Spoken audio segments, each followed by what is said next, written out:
Welcome to the show that looks at truth, fiction, and reality with a smirk.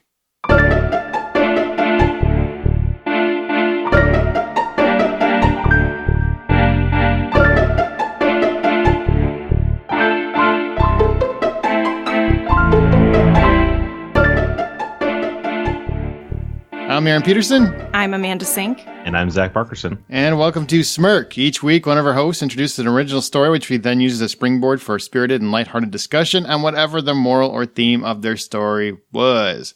This week, it's Zach's turn. Zach, are you excited? What are we getting out of it? What are we getting this week? Can you give us a little tease, a little taste? Oh, some questionable morals for sure. Excellent.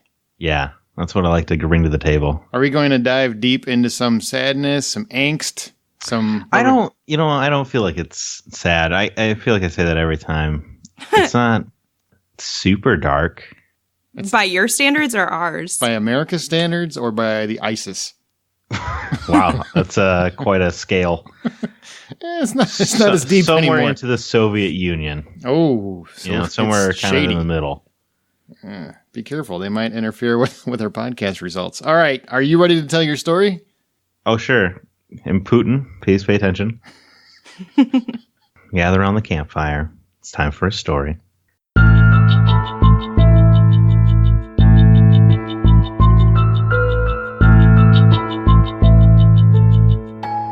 I've been waiting for what feels like hours, but in reality, it has only been maybe 10 minutes. George always liked to play for theatrics. Why should this week be any different? On the couch opposite me, as always, was his big buddy Carl. George and Carl. Guess I never figured just how white those names were. Every Wednesday, I've been through the same routine for months now, going way back. Carl never spoke, but maybe he wasn't allowed to speak. Maybe he got too chatty once, and George saw to it that it never happened again. Could be a stretch, but George was known for going the extra mile. He came to the table with what we all knew he had. White, powdery, crystalline. Some guys, they cut it. Baby powder, talcum, stuff like that. George, nah. George is a great many things, but I could always trust him to be straight up, which is why this mind-numbing routine always felt too long. Go ahead, George said, laying the brick on the table. You could feel his grin in the words he spoke. I pulled my knife, and sure enough, it was good to go. 2 licks in a line, I could already feel it. It's good, I told him, trying to hide my annoyance. I like you. You do good work. No complaints. My guy. He said this every damn week. Few more weeks, we're going to step you up. My boss.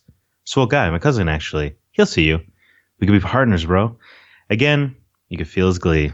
What the hell made Dealer so happy? Redundant question, I suppose. My ears were peaked, though. More money, more power, more responsibility. This is the guy I wanted to see. I could only do this 2-bit game for so long.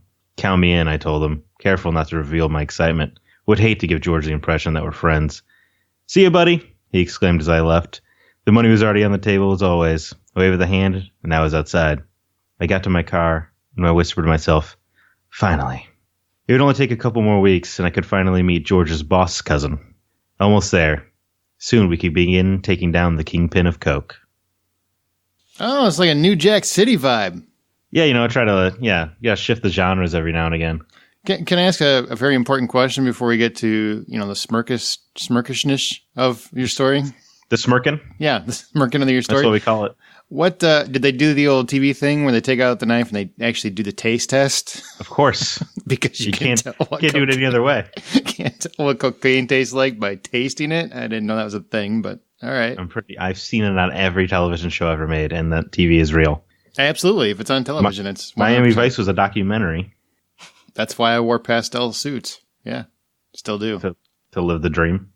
I mean, I still can't grow the stubble, but that's another story. I've been trying for years. You've been trying for 4 decades now? I actually drew it in once for a Halloween costume because I couldn't grow it. So I'm like, well, I guess I'm going to have to draw in that 5 o'clock shadow. How old were you at this Halloween event? 33. Drawing stubble. Still trying to get it to come back. It just won't happen. Oh man, I like a good drug tale. I'm a big fan of those movies and stuff. So. Yeah, I was like, we haven't done too much drug stuff yet. Where were we at with this? I know. We did one drug story. We did? Didn't your dog story have drugs in it? I mean, it had blood. I thought one of them was a drug dealer. Well, yeah.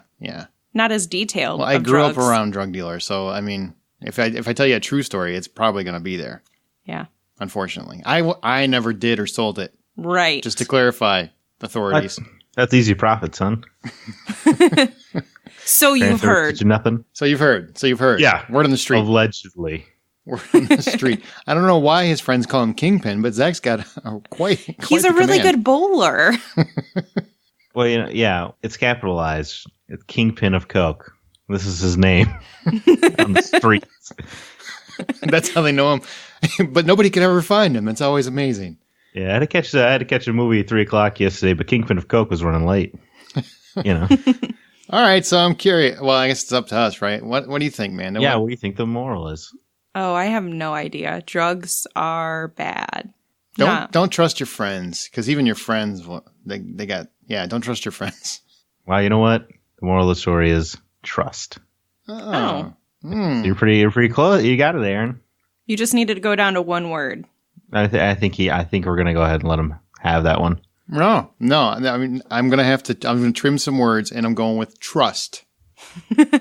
Aaron, you nailed it. I know. You're welcome. Amanda over there trying to talk about how dare to be better, drugs are bad. I don't think so. That's not what we do here in Smirk. I can't trust. Not when argument. it's a Zach story. Oh, that was a good story. I like that. That's fun.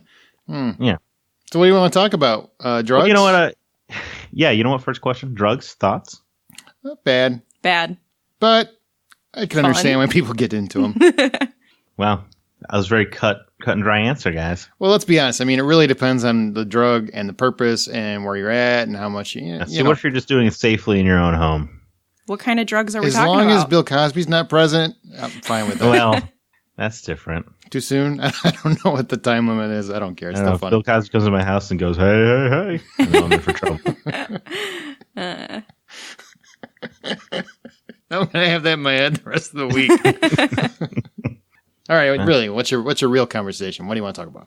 Oh, well, that was my first question. Drugs, thoughts. Oh. Do they, do they hurt people if you just do them on your own? What if you're responsibly taking ecstasy? What's responsibly? I don't know, when you're at a party, I guess. That doesn't feel very responsible if you're around a bunch of people. What if you only do it at parties? Well, are you asking like the legal argument? Because as long as it's illegal, I'm against it. Are you asking if drugs were illegal? How would I feel? That's how I feel. I'm sorry. That's how I feel. Now, are you asking, how do I feel about them? Were they legal? How would I feel about them? Sure. Okay. Well, that's a different answer. As long as it's safe and it doesn't cause harm on other people and it's used in moderation, I don't have a big problem with it. Would I do it? No, I still wouldn't. But yeah, I mean, nor would I. I've never actually done a drug in my life. Well, the thing that cracks me up is the hypocrisy of people. Yeah, I'm not judging anybody. I'm going to for a minute. Okay. So very confusing. Well, because people, they jump right on the bandwagon that, drugs are awful, like cocaine, heroin, all that stuff. And I'm sure it is. I don't do it, so I can't speak to the actual use of it. But we're okay with cigarettes and alcohol. So those are cool, but everything else is bad. I mean, it just feels like it's a moral superiority complex that I think we have, where we're the deciding factor of what's okay and what's not. They're all probably bad, and we should probably, if you're going to ban them all.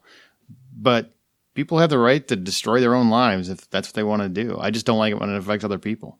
Right. Now, you bring a good question of moral superiority, because the government tried to make alcohol legal once, and everyone just fought so hard against it. So that does seem to feel like the one addictive substance that completely ruins your thought of your state of mind and thought processes that we're all just okay with. Yeah. I mean, I get that one. I like a good drink. Oh, yeah. I'm a big fan of alcohol. Yeah, I was on Capone's side on that one. Sorry. Al. Good old Al. Good old Al. Big A. That's what I called him. I think there's a difference in the level of the drugs and how they affect you. So if you're talking about something, even ecstasy compared to heroin, kids call it E. Thanks. You're welcome. I don't think they call it E anymore, actually. Oh. They call it X. Really? Crap. Molly. I'm so old. Well, Molly and ecstasy are two different things, because ecstasy can be cut with other drugs. Oh, look at the authority. Yeah, someone's an expert all of a sudden, huh? Yeah. No, but I have, because I've had friends who have been into it. Yeah, I have friends who have done it. Okay. I've never done it. But... All right, so we cut into your opinion. I have a friend. This friend I know. No, really. Her name's Commanda. Oh, no, I really haven't.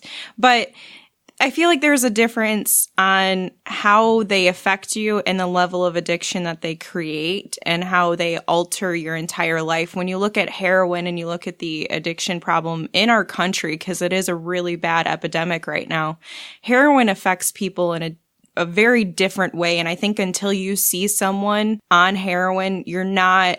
The way that it destroys that life, I just cannot find any justification for it. I legitimately have watched a person almost die in front of me in my front yard. She was walking away from her boyfriend and she was on heroin and she was overdosing and she collapsed in my front yard. And her boyfriend left her.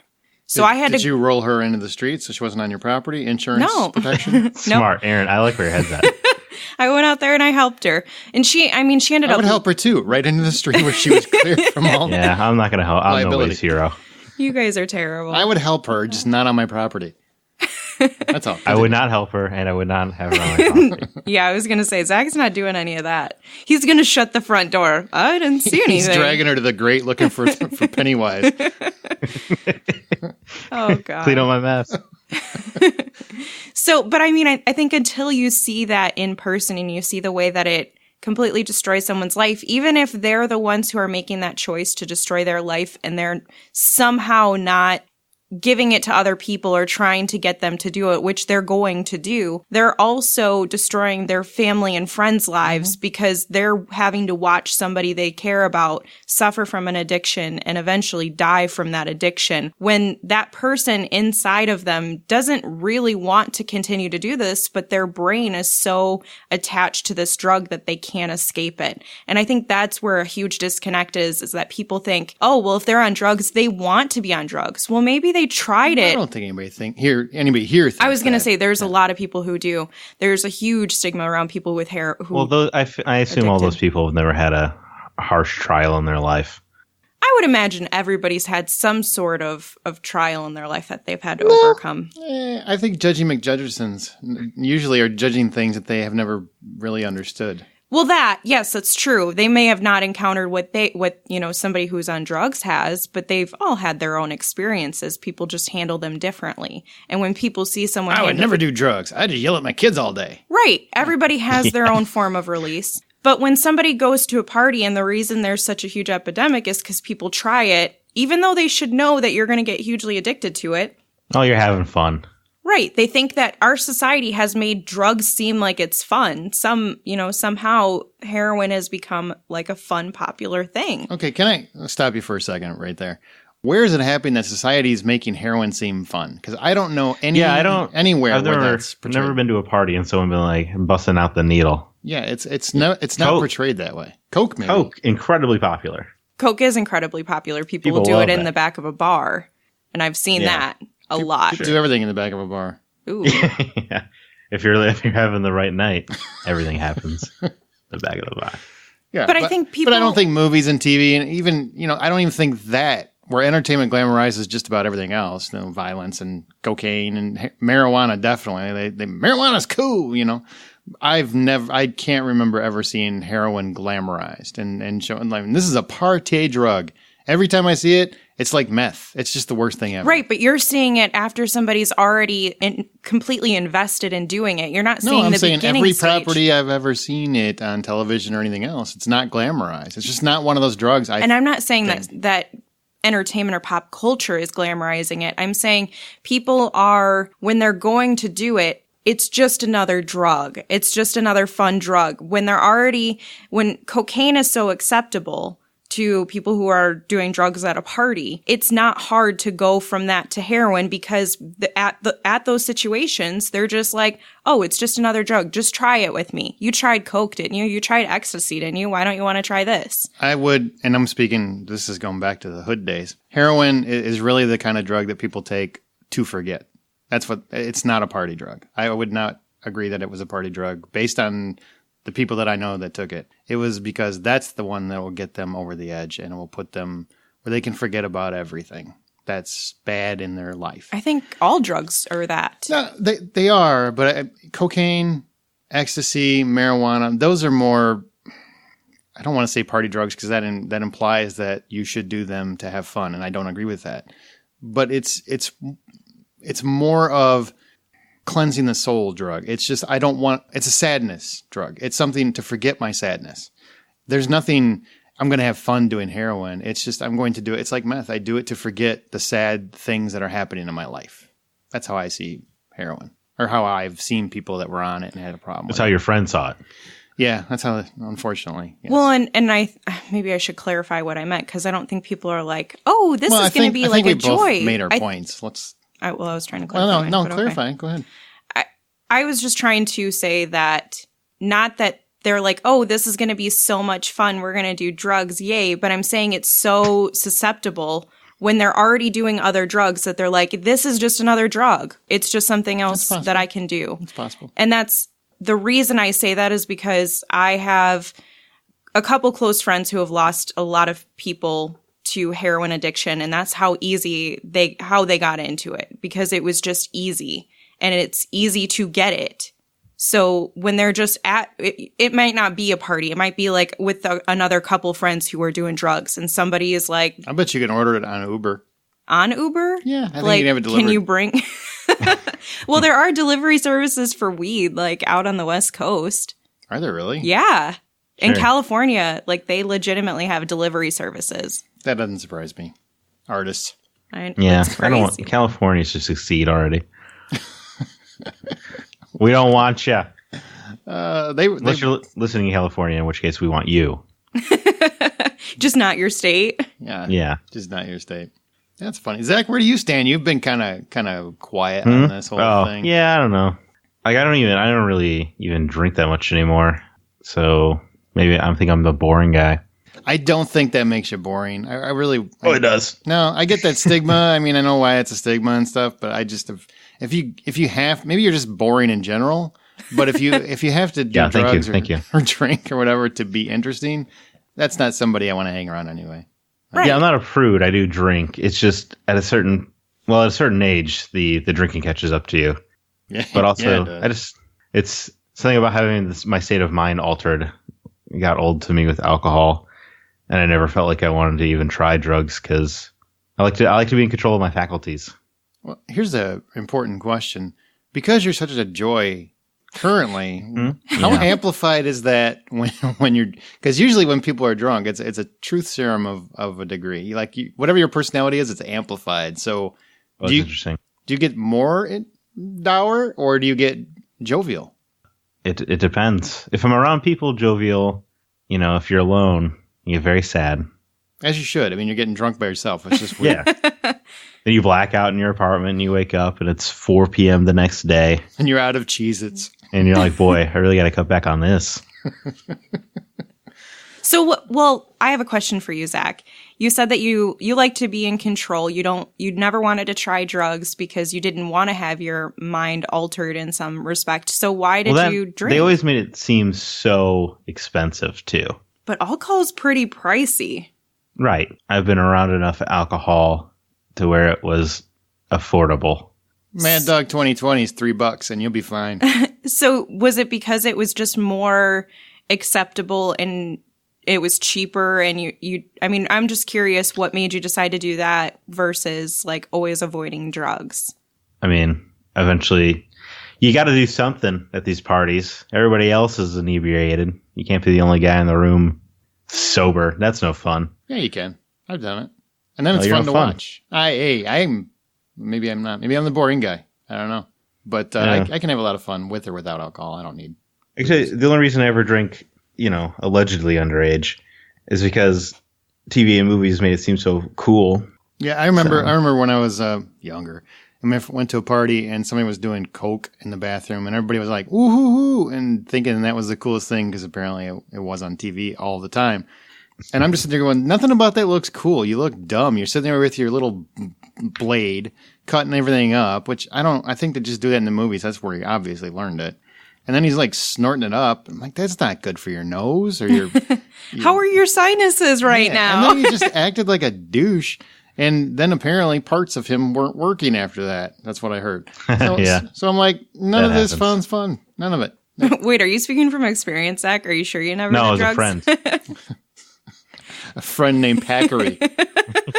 We've all got friends, Zach. Yeah, we've all got that one friend. Wink. All right, what else you want to do with the drug talk? You want to talk about how Nino Brown's going down? Word. I had no idea what that means. That's New Jack's. Oh, you kids. Young kids, I tell you. Well, if you weren't 93, we'd be fine. And now I'm going to rap Ice-T's song from that movie. Hustler, word up with the trigger long, grip my teeth. Oh, sorry, I'll stop. I'll just be quiet. You barely got into it. I know, I'm stopping. You look so sad if right lying, now. Get out of here. If lying is something we're taught is wrong at such a young age, why does undercover work get lauded? Where is the line on lying? Oh, you mean because undercover work gets praised? Well, yeah, you're just lying the whole time. But you get raised in a society where you're told never to lie. And then acting is rewarded. I mean, financially, exponentially rewarded. I would say the difference has got to be between your intentions and the goal of what you're doing. So moral relativity. Yeah. Sure. Yeah. I mean, that's a fancy way to word it, and also shorter. So, yeah. Thanks for being succinct for me. Someone's got to be. I know, right? But a zinga. I would concur. I mean, they're doing good work. I mean, they're bringing down drug dealers, and I don't want them around. I mean, maybe it should be legal. Maybe it shouldn't. So lying is good. Lying is good if it's for the right intentions. If it's for something that I approve of. Okay. Now I'm caught up. Yep. It's starting to sound like we just don't want kids to lie because it makes a parent's life easier. There are some things integrity has to overrule the basic rule of lying. I really feel like if you're trying to do good and build a better neighborhood kind of thing, you're going to have to lie to get close to the drug dealer, to get close to the kingpin of Chicago or whatever. Kingpin of Coke. To do that, you really have to lie. You're not going to get there by showing up and saying, hello, I am an officer of the law, and I am looking for the kingpin of Coke. Is he available? Why, yes, he is right now. He's actually at the Cubs game, and you can go check him out. That's not going to happen. Well, and see. What we're all referring to is the greater good theory and philosophy, where as long as what you're doing, that action results in the best outcome for majority, minusing the suffering for, the smaller individuals, as long as that is you're utilizing a greater amount, that's kind of what that theory is. But like most people usually say it's smarter. And that's really what lying and undercover work is. Because, I mean, if somebody says to you, I don't know, for example, do I look horrendous in this outfit? You're not going to say, well, yes, you do look horrendous in that outfit. You should change that immediately. Speak for yourself. If you're going to tell them, you're going to say something more polite. Like, I really like that other outfit on you. And once again, speak for yourself. Yeah, come on. Man, have we not taught you about negging yet? Oh, no. How are you guys married? Because we're good at it. We're professionals. This is so bad. Oh, I'm so disappointed. But that's what I really think it comes down to.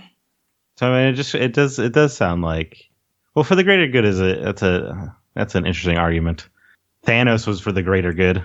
Oh, snap! You like that? That was actually, I'm grinning right now. That was good. You only get it if you saw the movie. I was going to say I did. But I think everybody did. Yeah, I really. It ultimately boils down to moral superiority. I mean, what do you feel is more important? Moral. So it seems like you're just the cultural morals that we've put in place. So it is okay to lie, except you're told that it's not, but until you need to, in which case it is okay. Yeah, I'm with that. I mean, there is no rule in history that doesn't have, subsections.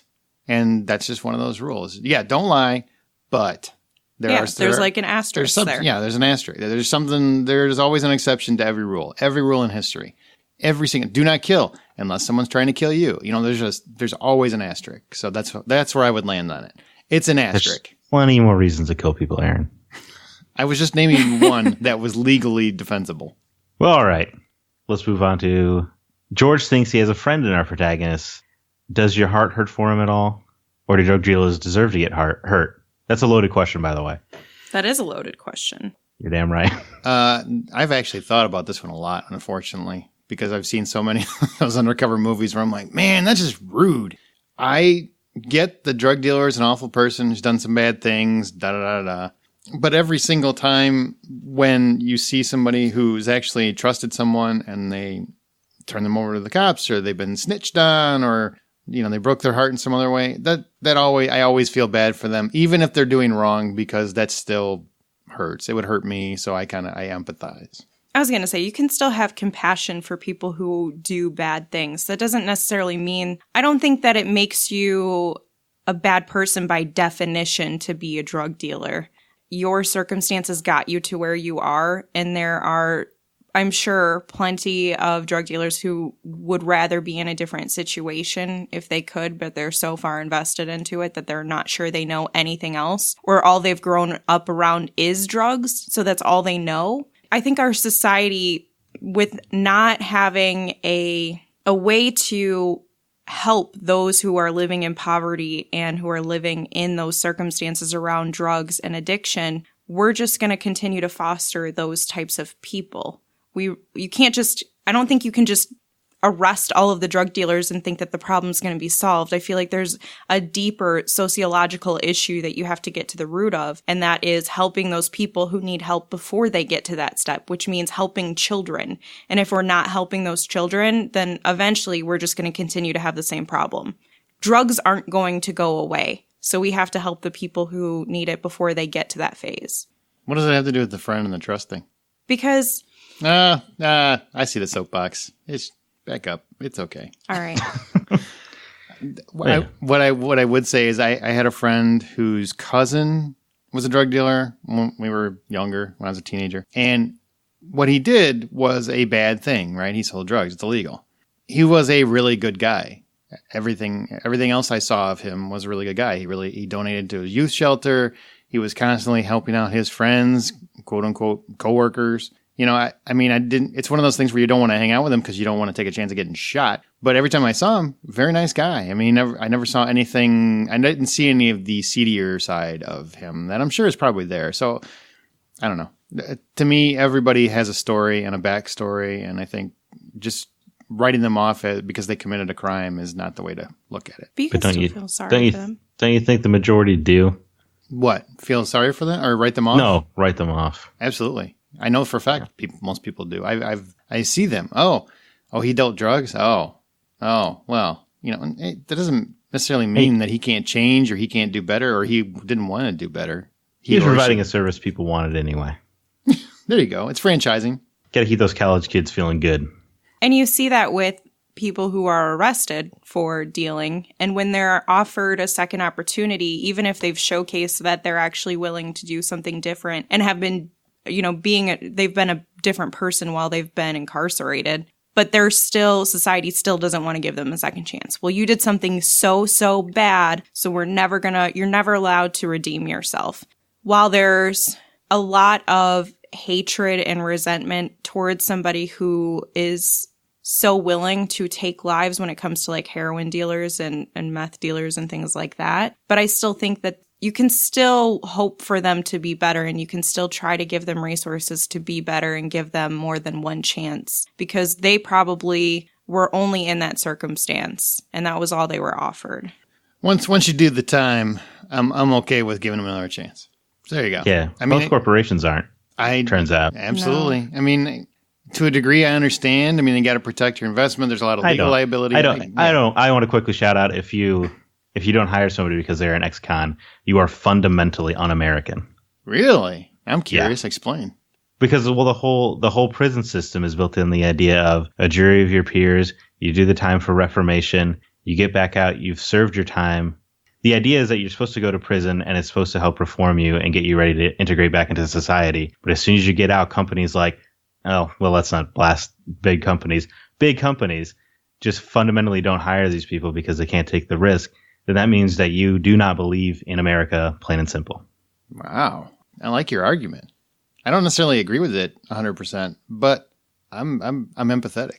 I get your side and I get their side. There's a legal I do think there's a legal I don't think. I know there's a legal liability that if they take someone who has a known record, has a known history, and they do something similar and it hurts other people in any way, shape, or form, it looks bad at them and makes them complicit in a way. Legally, unfortunately, somebody sues and, whatever. If they sold drugs if they were a drug dealer, they came to their place and they started selling drugs again and they sold them to somebody in their employment, they get sued by their family and stuff. There's a whole bunch of legal liabilities, so they got to be very careful about felons. But couldn't you argue, Aaron, that if you as a company have the power to help these people, shouldn't it be your responsibility to do so? I do think you should not discount someone simply because they have a felony. I think you should take, just like everything else, you should take in the entirety of that person. Everybody's got a life story, not just one moment, not just one minuscule. It could have been a mistake. It could have been one thing. They made a mistake one time in their life and they're paying for it forever. That's not right. Yeah. That's true. I could do a whole episode on prisons. I guess you could. And then on the same token, there's people who just can't stop doing dumb stuff. There are. Well, and I don't think that we have a prison system set up that's like, I understand, Zach, that you're saying that that's how it's supposed to be, but our system does not try to help reform them to the degree that we should. Well, there's irony in the prison system because now it's become capitalism. Privatized. It is. It's privatized. Yeah. So the irony is we're going to reform them. Because we're a corporation, we're going to reform them and send them back out. And no other corporation is going to have them. They're going to end up back here to our privatized. Yeah. It's capitalism. Keep making that money. Yep. The hustlers, just like street hustlers, man. Same thing. Those are the real crooks. Ooh. Taking it to the man, huh? I've never been a fan of the man. I don't know him. He never lets me come over. If I knew him, I'd punch him in the face. Whoa. Okay, what then. A threat. What else you got? That's 3 questions. All right. Well, I feel like you want to talk about America. So where do you see... Oh, yeah? You want to talk about America? Let's talk about America. No, let's not. Probably not. Let's talk about this in another episode. Putin's listening. I don't want to take a chance. He would love if we trashed on it. Yeah, he probably would. And that's part of his master plan. Well, truth or fiction, guys? Well, I saw Donnie Brasco, so I'm going truth. Fiction. Donnie Brasco. It is fiction. Yay. Darn. What's the name of it? You can never know a person. Where's the trust land for you? Do you feel like you've been violated? I don't think you answered that one. If you did, I don't remember it. Well, yeah, no, I do. I have a very big soft spot for, I guess, criminals. Good to know. If you're a thug, well, call Zach. No, it's multifaceted because here George he's doing something that everybody wants anyway, and is so open a thing, or at least I can just speak anecdotally of Chicago, that like it eventually comes to a point where like this should not be illegal because every single person I know has interacted with it in some way, shape, or form. So what George is doing should probably just be legal and taxed. Yeah, make money. Yeah. So I feel bad for George because I think he's going to go away for something that I think like in 20, 30 years he probably would not go away for. Well, that is what's happening. I mean, that happened. I know. This is just like it's happening right now with marijuana. It's getting legalized everywhere. There are people who had to go away for decades over a freaking shrub, and it's positively ridiculous. And now he's going to get out and he can never vote again, which is absurd. He can't get a job unless he goes to some small mom and pop shops that have a kind spot in their heart, or they go through a relocation program when they get out. But those never seem to work out either. It's just the idea that people go to prison for things that everybody does is just patently absurd. Yeah. And you know what's worse? I've seen people that had a drug habit that don't have sympathy for the drug dealer. And it's like, you're the reason that they were working. I mean, it's kind of like being mad at McDonald's for selling you a cheeseburger. Which people love to do. Yeah. Interesting. This is an interesting, somewhat upbeat episode of Smirk. I don't know. But I kind of want to go break out my pastel suit and see if I can paint that 5 o'clock shadow back in and get back in. Yeah, so it uses like a Sharpie and you just kind of like keep putting dots on. Yeah, I did. That's exactly what I did. It wasn't a Sharpie. It was like I think it was a mascara pen. Don't judge. It looked really good. If you had the lights off, it was really well done. All right. Well, as our show goes on, we'll occasionally pick listener stories to read and discuss on Smirk. If you'd like the chances to have yours read, email it to mystory@smirkpodcast.com. That's mystory@smirkpodcast.com. Real quick, we wanted to mention that we are up for a podcast award. If you're a fan of Smirk, if you want to go to podcastawards.com, that's podcastawards.com. You do a quick little setup. They just want to verify that your vote is legit. And then with every email address you have, you can vote for Smirk under Society and Culture. And if you need more information, go to smirkpodcast.com. We have a post for it to help you out. Join the conversation by joining our Facebook group or follow us on Twitter at Smirk Podcast.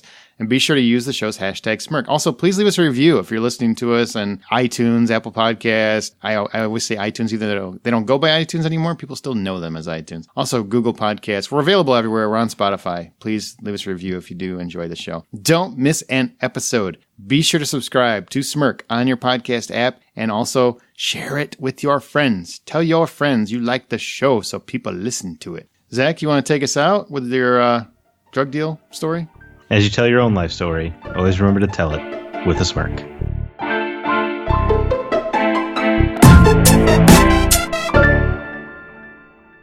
And real quick, this is how it goes. Hustler, word I pull the trigger long. Grip my teeth, spray to every gone. Got my block, sold up my dope spots. Last thing I sweat, a sucker punk cop. You really like to rap, don't you? I do like to Jim rap. West, Desperado, Rough Rider, you don't want nada. 6 That was great.